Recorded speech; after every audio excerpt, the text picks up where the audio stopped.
ఇంకా విశ్వాసం లేక దేవుడికి నా మనసు ఇచ్చేమనేటటువంటి వ్యక్తులు ఆయన ఆనుకోవడం అనేటటువంటిది ఎలా ఉంటుందంటే అదొట్టి పెదవులతో వచ్చే మాటల వలన కాదు, ఇంకేదో మా కోచింగ్ ఇస్తున్నాం చేస్తున్నాం అన్నట్లు కాదు. ఇందులో ఒక ప్రత్యేకమైనటువంటి అనుభూతిని లేఖనంలో పరిశుద్ధాత్మ దేవుడు చక్కగా భద్రపరుచున్నాడు. మనం అనేక మంది గొప్ప భక్తులు అని పిలువబడుతున్న వారిని గ్రంథంలో చూస్తున్నాం. ఉదాహరణకి దావీదును చూస్తున్నాం. దావీదును గురించి ఏం రాయబడిందంటే కేవలం దావీదు నా హృదయానుసారుడు అనే మాట మాత్రమే కాకుండా నా చిత్తానుసారమైన మనసు కలవాడు. అది దేవుని ఆలోచన చిత్తమేంటో దాన్ని అనుసరించడానికి మనస్సును కలిగి ఉన్నటువంటి వాడు దావీదు కదా. ఇక్కడ మనం కొత్త నిబంధనలో చూసేసరికి ఎవరి మనసు దేవుని ఆనుకుంటుందంటే అటు బాప్తిస్ము యోహాను కానీ మనం చెప్పుకున్నాం. ఆయన అరణ్యంలో కేక వేయి ఒకని శబ్దం, ఆయన సువార్తను ప్రకటించినప్పుడు కానీ, ఆ తర్వాత యేసు ప్రభు వారు ఈ లోకానికి శరీరధారిగా వచ్చినప్పుడు కానీ వారు సువార్త విషయంలో చెప్పిన మాట ఏంటంటే పరలోక రాజ్యం సమీపించినది కనుక మీరు మారు మనసు పొందండి. ఏమన్నాడు? మారు మనసు పొంది సువార్తను నమ్మాలంట. ఏం పొంది? మారు మనసు పొంది సువార్తను నమ్మమంటున్నాడు. నమ్మే సువార్త లేక అనుసరించే దేవుని వాక్యం మారు మనసు పొందిన తర్వాత ఈ కార్యాలు చేయాలి. మొదటిదిగా మన మనసు దేవుని ఆనుకోవాలంటే ఒక వ్యక్తి మనసు, ఆ వ్యక్తి తప్పక మారు మనసు పొందాలి. తర్వాత పేతురయ్య కూడా మరి సువార్త విని 3000 మంది హృదయంలో నొచ్చుకొని మేమేమి చేయాలన్నప్పుడు మీరు మారు మనసు పొందండి అని ఆయన చెప్పాడు పేతురు గారు. పౌలు గారు కూడా అపోస్తలుల కార్యంలో ఆయన కూడా అదే తెలియజేస్తున్నాడు. అజ్ఞాన కాలములో దేవుడు చూచి చూడనట్లు ఉన్నాడు. ఇప్పుడైతే అంతటా అందరూ మారు మనసు పొందాలని మరి పౌలయ్య కూడా తెలియచేశాడు. కానీ ఒక్కటిగా మన మనసు వెళ్ళి దేవుని ఆనుకోడు. ఒకటి మన ప్రాచీన పాత మనస్సులు అవి మారిపోవాలి.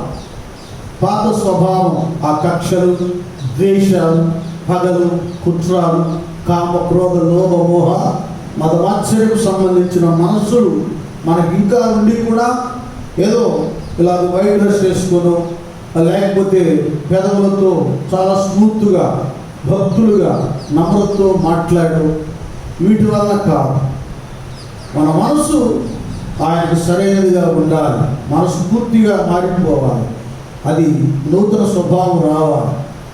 మరలా అంటాడు, మనం లూకాసు వార్త 3వ అధ్యాయం 8వ వచనంలో చూస్తే ఈ మారిన మనసు విషయంలో ఒక చక్కటి విధానాన్ని చెప్తున్నాడు. లూకా అది మారు మనసుకు తగిన ఫలములు.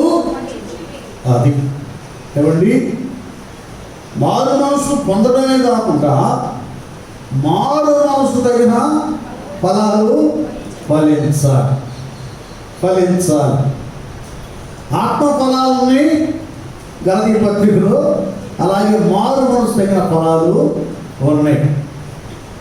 మరి బాప్తిసం పొందడానికి అనేకులు వచ్చినప్పుడు యేసు ప్రభు వారు కానీ బాప్తిస్ము యోహాను కానీ, కొంతమంది సైనికులు కూడా వచ్చారు, కొంతమంది సుంకరు అంటే పన్ను వసూలు చేసేటటువంటి వాళ్ళు కూడా వచ్చారు. వాళ్ళు వచ్చినప్పుడు ఒకటే మాట చెప్పారు, ఇక్కడ నుండి మీరు ఎవరు ఎంత పన్ను చెల్లించాలో అంతే మీరు తీసుకోండి, ఇంకా ఎక్కువ తీసుకోవద్దు, వాళ్ళు ఒత్తిడి చేయొద్దు.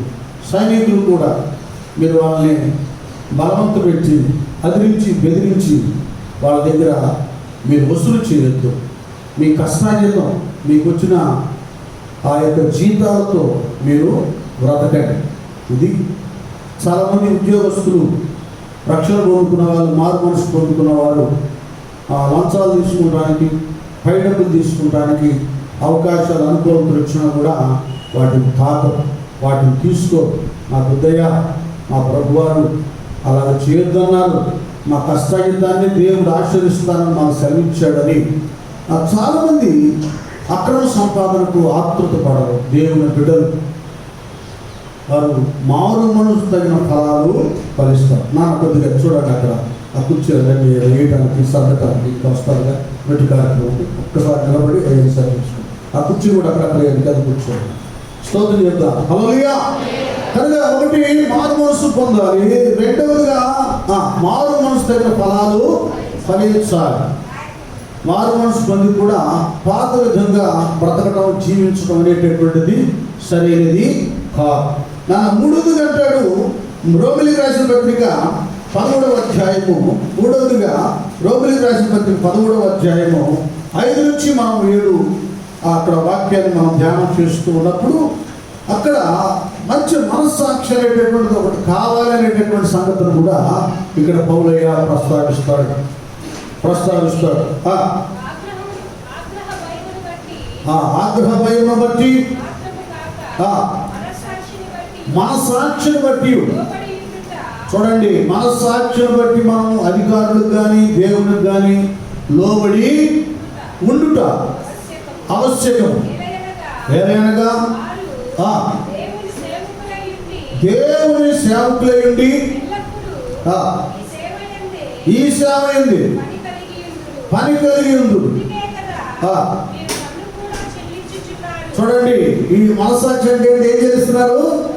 పన్ను కూడా బాగా అర్థం చేసుకోండి. కొంతమంది ఈ లోక సంబంధమైన పెద్ద హోదాలో ఉన్న వాళ్ళు, గొప్ప ఆదాయం కలిగేటువంటి వాళ్ళు మన టీవీలో అప్పుడప్పుడు ఇదిగో వీళ్ళు ఇన్ని కోట్లు పన్ను కొట్టేశారు, వీరు ఇన్ని కోట్లు మరి బ్లాక్ మనీ దాచుకున్నారని కదా చక్కగా మనం టీవీలో అనేకమైన చూస్తున్నాం. ప్రభుత్వాలు జారీ చేసినప్పుడు అవి తెలియజేసినప్పుడు కారణం ఏంటంటే వాళ్ళు ఎవరైనా సరే, వ్యాపారవేత్తలైనా, సినిమా యాక్టర్లైనా, మరొకరైనా వారికి వచ్చేటటువంటి ఆదాయంలో వారు ఏం చేయాలి? తప్పనిసరిగా ప్రభుత్వానికి ఏం కట్టాలి చెప్పండి?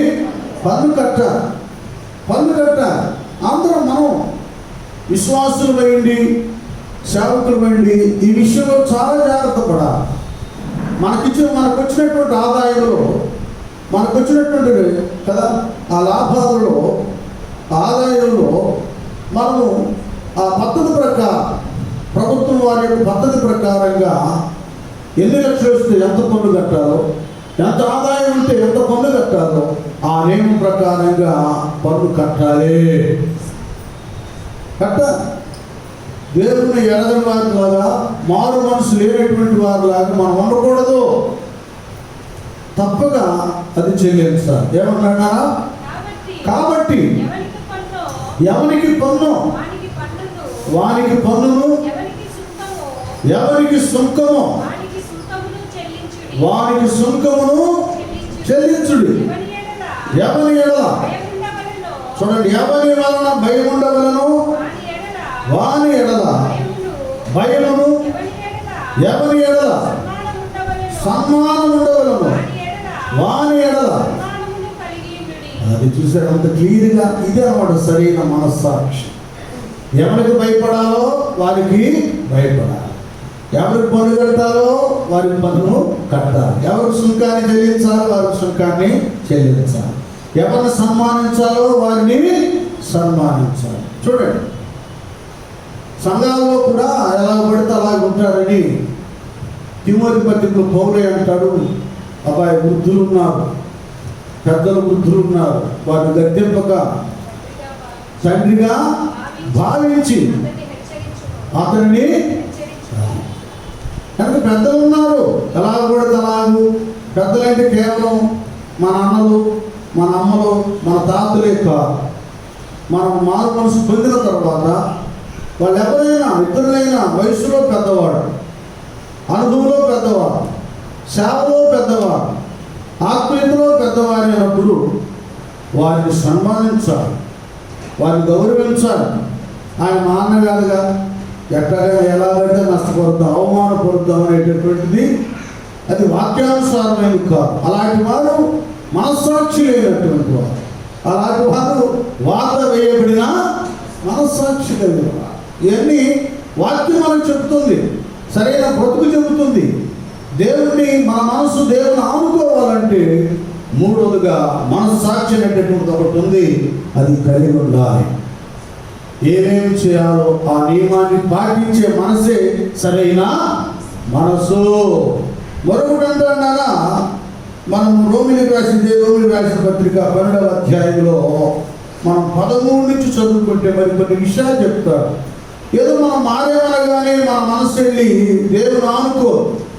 ఆ మారిన మనస్సు విషయంలో తగిన మారు మనసు దగ్గర ఫలాలు ఫలించాలి. ఏమండి, మనస్సాక్షి కలిగి ఉండాలి. నాలుగవదిగా రోమిలికి రాసిన పత్రిక 12వ అధ్యాయం 13 నుంచి చదివితే ఆ పరిశుద్ధుల అవసరములో పాలు పొందుచు శ్రద్ధగా, చూడండి ఎన్ని ఉండి శ్రద్ధగా ఏం చేయాలి? ఆతిథ్యం ఇచ్చుచు ఉండుడి, మిమ్మల్ని హింసించు వారిని. చూడండి, ఇదే ఒకటి వాక్యంలో దేవుడు వాళ్ళ చెప్తున్నాడు విషయాలు. హింసించే వారిని కూడా అంతా ఏం చేయాలి? దీవించాలి. ఇది ఈ మనసు అన్నమాట, ఇది కలిగి ఉండాలి. విశ్వాసుల జీవితంలో ఏ హింస పెట్టకపోయినా మనం హింస పెట్టే వాళ్ళగా ఉంటాం. ఏనా? అది కాదు. ఏం చేయాలి? హింసించే వారిని కూడా దీవించాలి. తర్వాత ఏమంటాడు? దీవించుడు కానీ శపింపవద్దు. సంతోషించు వారితో. చూడండి, సంతోషించు వారితో సంతోషించుడని ఎందుకు చెబుతున్నాడంటే, మనము కొన్ని విషయాల్లో దేవుడు మనకు సహాయం చేసినప్పుడు సంతోషిస్తూ దేవుడికి స్తోత్రాలు చెల్లిస్తున్నప్పుడు కొందరు ఏకీభవించారు. వాళ్ళ ముఖాలు చిన్నపుచ్చుకుంటారు. ఏమండి, ఏడుపు కూడా ముఖాలు పెట్టుకుంటారు. మన విషయంలో కూడా మన సోదరులు సహోదరులు అవి శుభకార్యములే కానీ, ఏమండి వివాహ సంబంధమైనవే కానీ, లాభదాయకమైనవే కానీ కలిగి వారు సంతోషిస్తున్నప్పుడు మనకెన్ని కష్టాలున్నా, ఎన్ని విషయాల్లో మనం లాస్ అయినా, బాధలో ఉన్నా కూడా వారికి అభ్యంతరంగా ఉండకుండా నిమిత్తమై మనం కూడా ఆ సంతోషంలో పారిపారుస్తున్నాం కావాలి. సంతోషించాలి. వారు సంతోషించే గడియలో అశుభముగా దుఃఖముఖాలు మనం పెట్టుకోకూడదు. విశ్వాస జీవితము, సేవకత్వం అనేటటువంటిది ఇదే.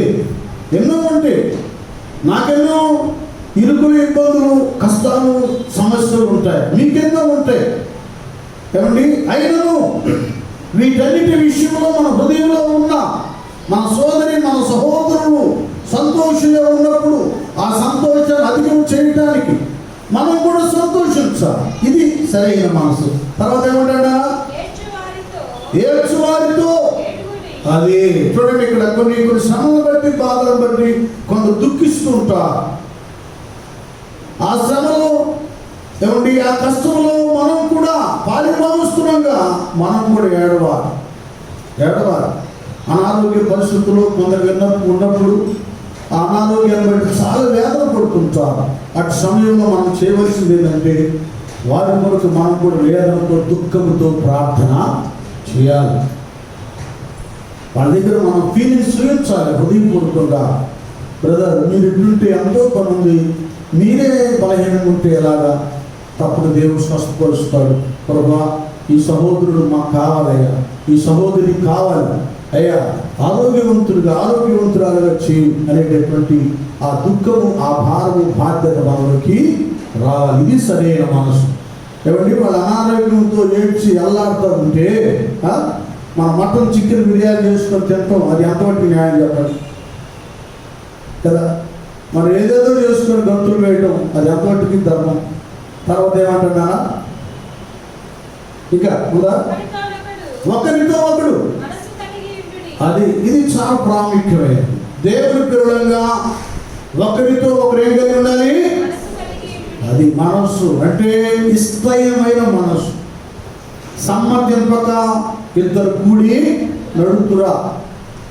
మన సహోదరి సహోదరుల్లో ఏమైనా మనకు ఆయాస్కరమైన ఉన్నా వాళ్ళని క్షమించి, ఏమండి వారితో మనస్సు కలిగి సమాధానం కలిగి ఉండవలసినటువంటి బాధ్యత దేవుని పిల్లలుగా మనకు మనస్సు కలిగి ఉండుడే. ఇది చాలా అవసరం. ఇలాగున మనసు కలిగి ఉంటేనే వారందరూ మేడగదిలో ఏక మనసుతో ప్రార్థన చేసినప్పుడు 120 మంది పరిశుద్ధాత్మ శక్తిని పొందుకున్నారు. సహోదరులందరూ ఐక్య మనసు కలిగి ఉంటే ఎంతో మేలు, ఎంతో అదేంట ఆశీర్వాదమును శాశ్వత జీవమును అక్కడ కలుగుతుంది. ఇది కావాలా. ఆ తర్వాత ఏమంటాడు? హెచ్చు వాటి యందు మనసు ఉంచక. ఏంటి అనంట? అది హెచ్చు వాటి యందు మనసు ఉంచక. కొందరు స్థితికి స్తోమతకు మించి వెళ్ళిపోతారు. హెచ్చు వాటి మీద మనసు పెడతారు. ఎంత గొప్ప ఉండాలి, ఎంత ఘనంగా ఉండాలి.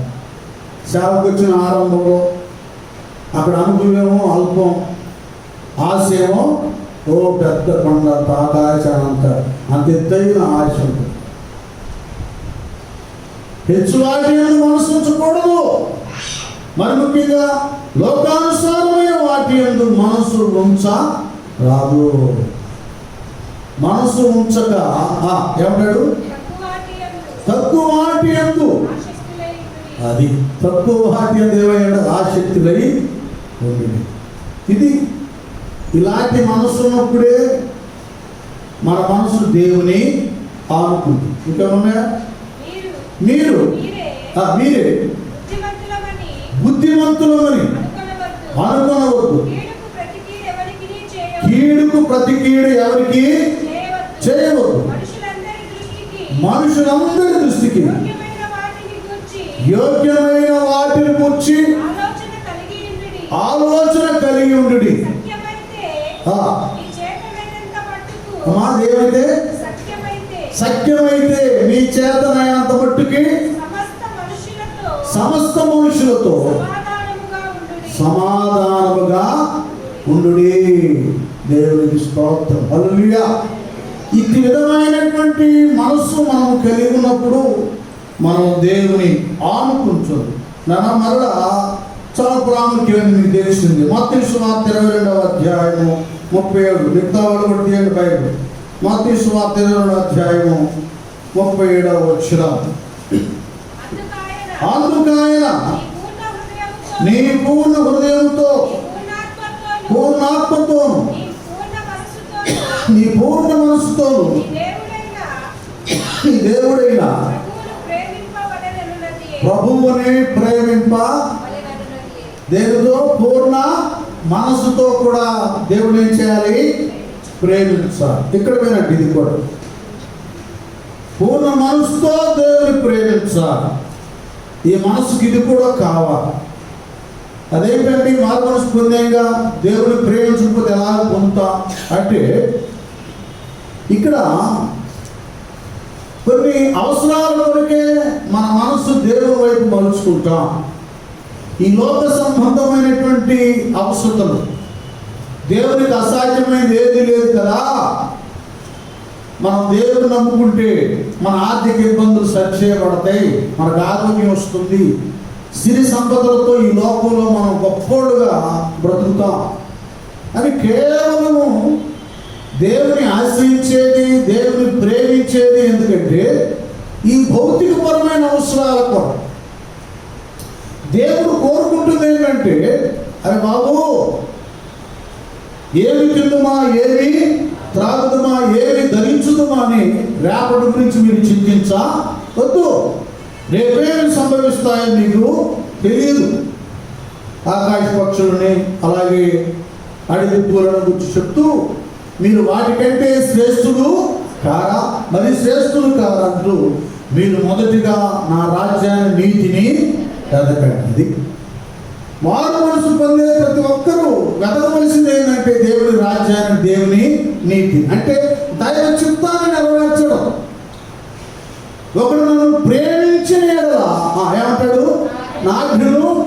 అది మనం పూర్ణ మనసుతో దేవుని ప్రేమిస్తున్నాం అనడానికి అర్థం ఏమిటంటే, దాని నిర్వచనం ఏమిటంటే మనం ఆయన ఆజ్ఞలకు లోబడడం. అది చాలా మంది వాక్యానుసారమైన జీవితం కలిగి ఉండరు. మేము కూడా బాప్తిజం పొందాం, మేము కూడా మారు మనసు పొందామని ఎవరికి చెప్పుకుంటానికి మాత్రమే. కానీ వారు పూర్ణ మనసుతో దేవుని ప్రేమించరు.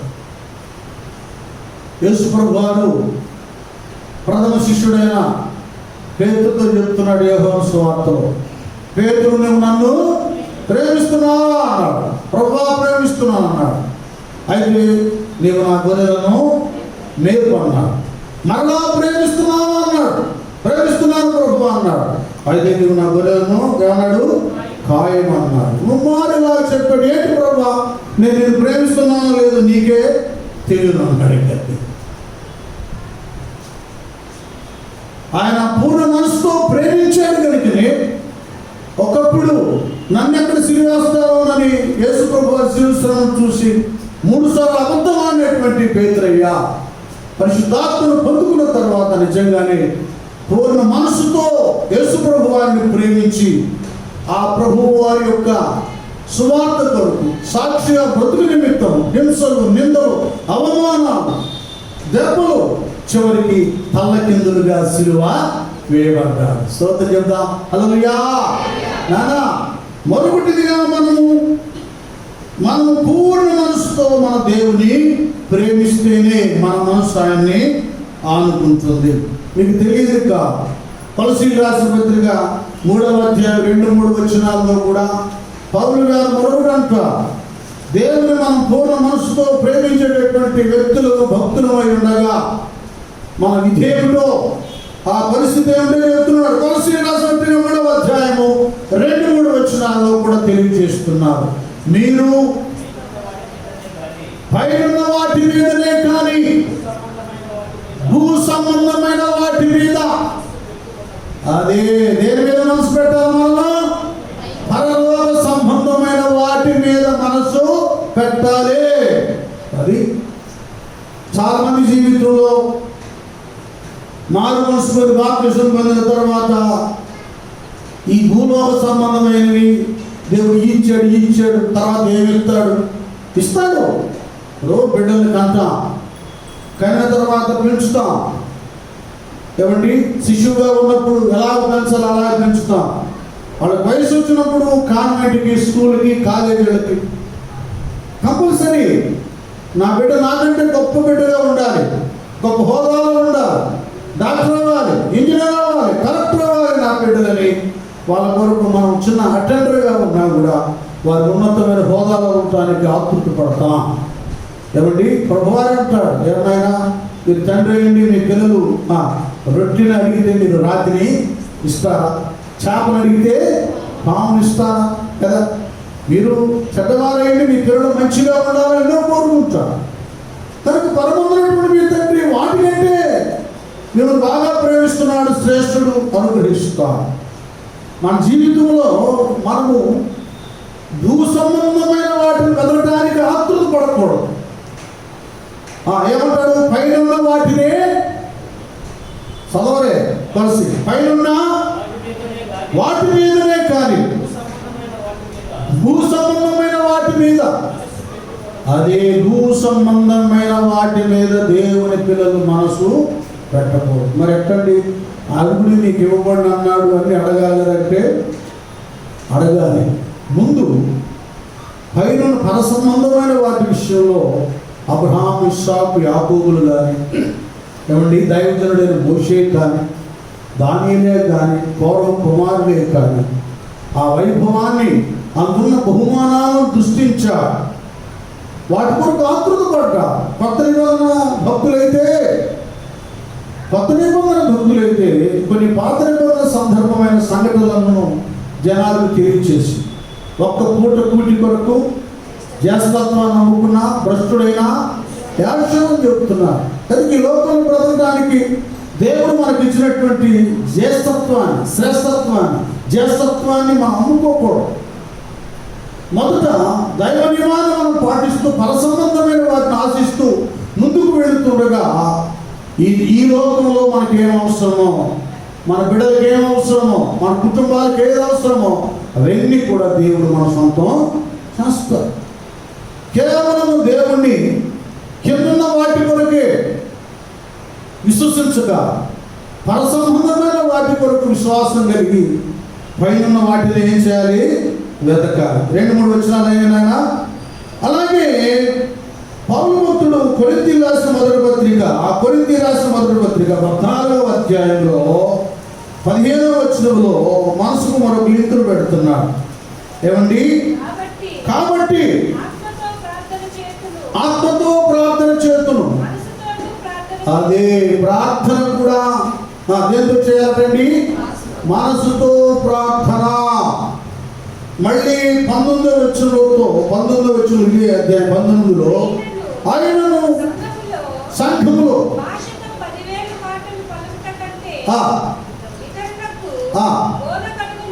ఇతరులకు బోధ కలిగినట్లు నా మనసుతో 5 మాటలు పలుకుతా. చూడండి, ఇక్కడ పౌలు గారు భాషలను తృణీకరించడం లేదు, త్రోసివేయడం లేదు. మీరు వినాలి, బాగా అర్థం చేసుకోవాలి. అందరూ వినండి, అర్థం చేసుకోండి. మనస్సు చాలా ప్రాముఖ్యమైనది, దేవునికి ఇష్టమైనది. దేవుని కష్టపెట్టకుండా ఎలా ఉండాలని దేవుడు తన వాక్యం ద్వారా నియమించాడో మన మనస్సులను అలాగూ మలుచుకోవాలి. మారు మనసు పొందాలి, మారు మనసు దగ్గర ఫలాలు ఫలించాలి, మంచి మనస్సాక్షి కలిగి ఉండాలి. ఏమండి? మరి ఒకరి యందు ఒకరు మనస్సు కలిగి ఉండాలి. పూర్ణ మనసుతో మన దేవుని ప్రేమించాలి. కిందున్న వాటిని కాదు, పైన వాటి మీద మన మనసును పెట్టాలి.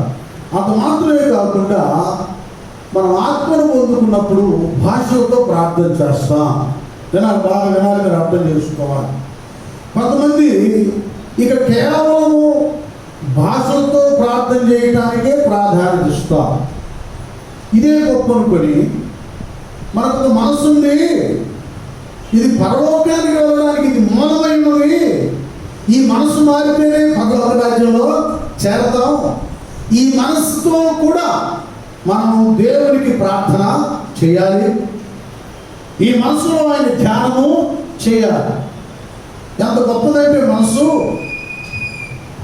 మొదటి సమయాల గ్రంథం 1వ అధ్యాయంలో అప్పటి వరకు సంతానం లేనటువంటి అన్న ఆలయానికి వెళ్ళి, ఏమిటి, ఆమె పెదవులు కదులుతున్నవి కానీ ఆమె మనసుతో ఏం చేస్తుంది దేవునికి? చెప్పండి, మనసుతో ఏం చేస్తుంది దేవునికి? గట్టిగా ప్రార్థన చేస్తుంది. మనసుతో చేసిన తన కన్నీటి ప్రార్థన దేవుడు ఆలకించి ఆమె సంతానాన్ని కలుగా చేశాడు. మనసుంది.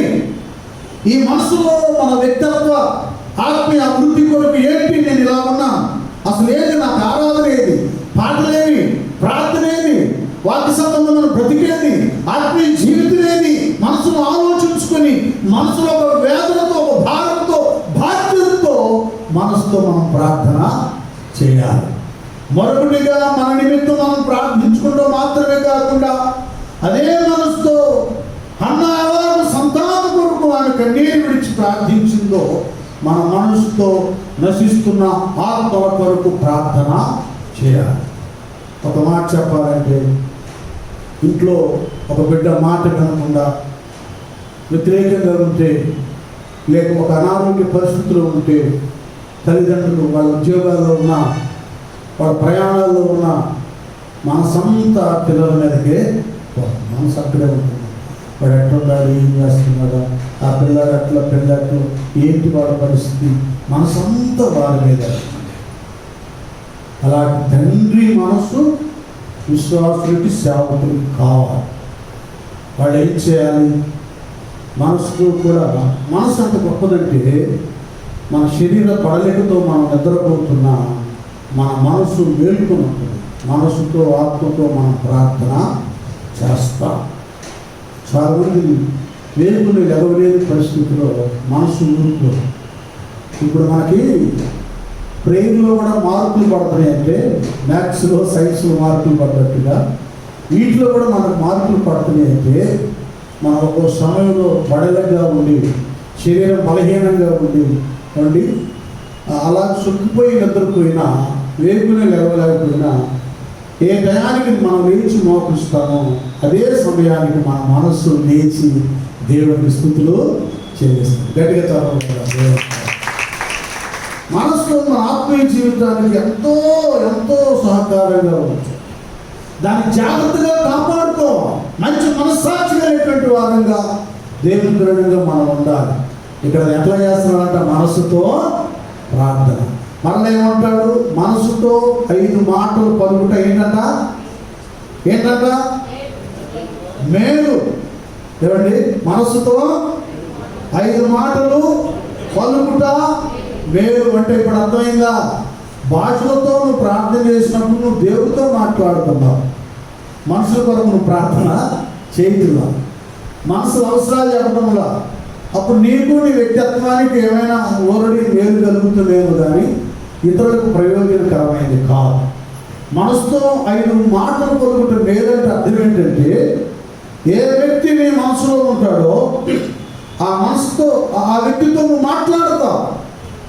నువ్వు పెదలతో మాట్లాడు. నీ మనసులో ఉన్న హృదయ వేదన, బాధ, భారం, బాధ్యత ఆ వ్యక్తి విషయంలో అతనితో వ్యక్తిగతంగా మాట్లాడతావు. నిజంగా హృదయంలోనే వచ్చింది కనుక తప్పక ఆ వ్యక్తిలో మార్పు, ఆ వ్యక్తికి మేలు, దీవెన దేవుడు కలుగు చేస్తాడు. స్తోత్రం. హల్లెలూయా. హల్లెలూయా. తప్పకుండా చేస్తాడు మాట్లాడినప్పుడు. ఇది పలుకుతాం. భాషలు ఉద్ధరించడం లేదు అక్కడ పౌలయ్య. పలుకు మంచిదే కానీ నీవు ఒకటి మర్చిపోతున్నావు. మనసుతో ప్రార్థించడం మర్చిపోతున్నావు. నీ మనసులో ఇతరుల ఎడల భారం, బాధ్యత కలిగి వారిని హెచ్చరించడం మర్చిపోతున్నావు. 5 మాటలు పలకడం ఏంటంటున్నానా? ఏంటంట? వేరు. దేవునికి స్తోత్రం. హల్లెలూయా. మరొకటి మీ అందరూ తెలిసిందే, రోమీయులకు రాసిన పత్రిక 12వ అధ్యాయము. ఈ స్థితికి రావాలన్నమాట. రాను రాను ఈ స్థితికి రావాలి. ఏది బొమ్మల పురిగానా చివరికి ఎట్ట మారుతుంది? సీతాకొక్క చిలుపుగా మారినట్టుగా మన మనసు ఈ రీతిగా, ఈ అనుభవాలన్నీ కలిగి ఈ రీతిగా మనసు కూడా దేవుని ప్రేరణగా. ఓకేనా? కాబట్టి సహోదరులారా, పరిశుద్ధమును దేవునికి అనుకూలమునైన సజీవ యాగముగా మీ శరీరమును ఆయనకు సమర్పించుకొనుడని దేవుని వాత్సల్యమును బట్టి మిమ్మల్ని బతిమాలుకొనుచున్నాను. ఇట్టి సేవ మీకు యుక్తమైనది. మీరు చూడండి, ఇది ఈ లోక మర్యాదను అనుసరింపక ఏమ్మా ఉత్తమమును అనుకూలమును సంపూర్ణమై ఉన్న దేవుని చిత్తమేదో తెలుసుకున్నట్లు నీ మనస్సు మారి నూతన మగుట వలన అది మనస్సు మారి అవ్వాలి. నూతన మగుట వలన ఏం చేద్దాం? రూపాంతరం. అది రూపాంతర అనుభవం. పరిస్థితి అంతా పూర్తిగా మారిపోతుంది. యేసయ్య రూపాంతర కొండ మీద ఆ ప్రభావం, ఆయన రూపే ఎలా మారిపోయిందో కదా, ఉన్నతమైన ప్రత్యక్షత ఎలా కలిగిందో ఈ మనస్సు అలాగ మారి నూతన పచ్చబడుట వలన రూపాంతరం చెందుతా.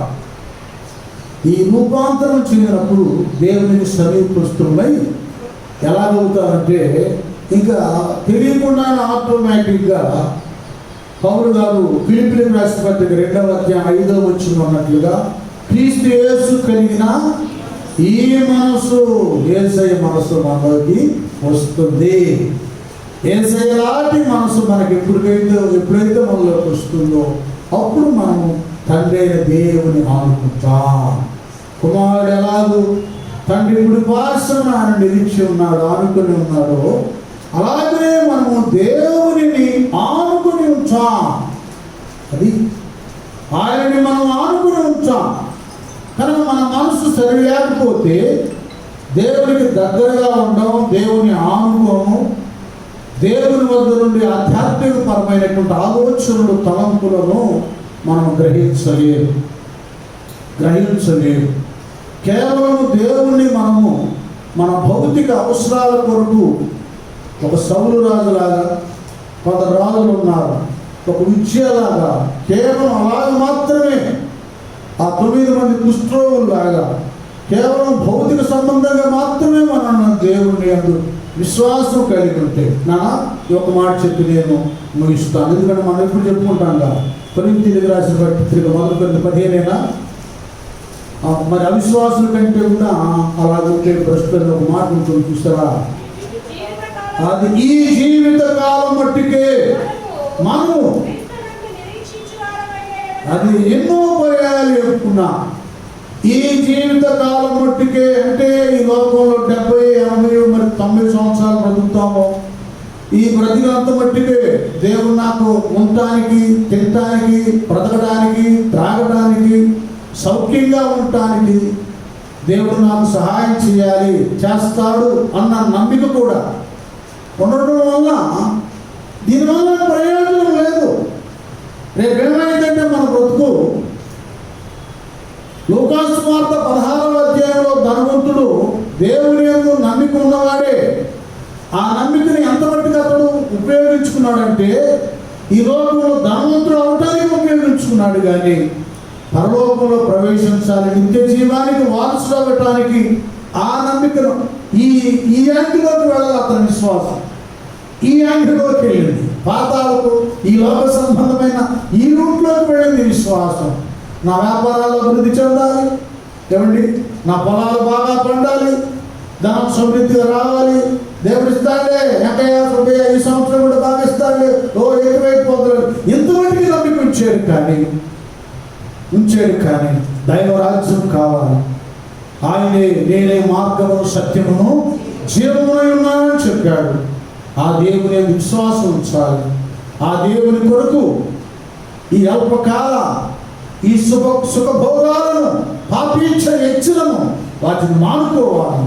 దేవుని కొరకు నా మనసు పవిత్రపరుచుకోవాలి. నేను మారు మనసు పొందాలి, రక్షించబడాలి, దేవునికి అనుకూలంగా జీవించాలి. శ్రమైన, నిందైన, అవమానమైన పౌరైనట్లుగా అనేక హింసలు పొంది, శ్రమలు పొంది పరలోకాన్ని సంపాదించుకోవాలట. పరలోకం కావాలి అనేటటువంటి విశ్వాసం ఆయనలో లేదు. ఆయన లేదు. ఎంత పట్టుకుంది, ఎంతవరకు ఈ జీవిత కాలం మట్టుకే మనం క్రీస్తునందు నిరీక్షించువారమైన యెడల మనుషులందరికంటే అది తెలిసి కూడా పరలోకానికి వెళ్లకుండా మనసు మార్చుకోకుండా నరకానికి వెళ్ళేవారం అయిపోతాం. కాబట్టి మన విశ్వాసత, మన మనసు, మన సమస్యలు కూడా దేవుని వాక్యానికి అనుకూలమైనది ఉంటేనే దేవుని ఆనుకుంటాం. ఆయన ఆయన ఆయన ఆనుకుని ఉంటాం. ఎవరి మనస్సు నీ మీద ఆయన ఆనుకుని ఉంటాం. ఆనుకుని ఉన్నప్పుడు జరిగేది ఏంటంటే దేవునికి దగ్గరగా ఉన్నాడు కనుక. మరి పరమగీతాల్లో రాయబడినట్టుగా కదా, తన ప్రియుని ఆనుకుని అరణ్య మార్గమున వచ్చున్నది యవతి అని మాట్లాడుతుంది. ప్రియుడంటే యేసు ప్రభువు, అరణ్యం అంటే లోకాన్ని, యవతి అనే ఆమె యువతి సంఘం. ఈ లోక అరణ్యంలో ఇశ్రాయేలు ఎలాగూ ఆ అరణ్యంలో వారు షెకెము మేఘము కింద దాచబడి యాత్రను ముందుకు సాగించారో, ఈ లోక అరణ్యంలో ప్రతి విశ్వాస అనగా సార్వత్రిక సంఘము, వధువు సంఘము ప్రియుని రొమ్మును ఆనుకోవాలి. ఆయన ఆనుకున్నప్పుడే ఈ విశ్వాస యాత్రలో ఎన్ని అడ్డులు, అభ్యంతరాలు వచ్చినా కూడా వాటన్నిటిని ఛేదించుకుంటూ ముందుకు వెళ్ళగలరు. మన మనసు ఆయన ఆనుకోకపోతే చిన్న శ్రమ వచ్చినా ఆగిపోతాం, ముందుకు వెళ్ళగలరు. కనుక ఆయన ఆనుకునే మనస్సు మనకు కావాలండి. మారు మనసు కొన్నవాడు మారు మనసులో రక్షించబడాలి. మారు మనసు దగ్గర ఫలాలు ఫలించాలి. మంచి మనస్సాక్షి కలిగి ఉండాలి.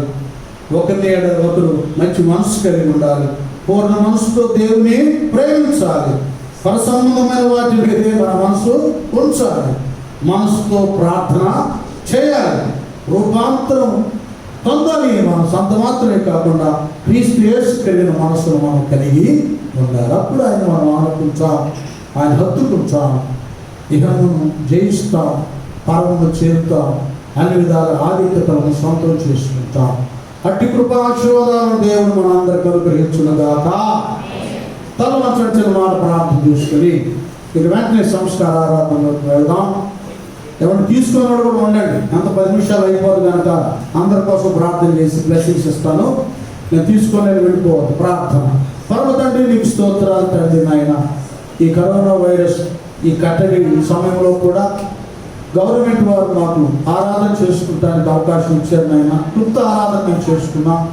కొద్ది పాటలు ఆరాధన సందేశంతో మమ్మల్ని మీరు బలపరిచారు. అయ్యా, ఇదిగో నాయన, ప్రవర్తనట్టుగా మా మనసుని ఆనుకోవాలి. ఆనుకుంటానికి అనుభవాలంటే నేర్చుకున్నాం. ఆ వాక్యం మా హృదయంలో నూరంతలుగా ఫలించాలి ప్రభు. తదుపరి సంస్కార ఆరాధన మీరు నండి మహిమ తెచ్చుకోండి. యేసు నామమున వేడుకుంటున్నాం తండ్రి. ఆమేన్.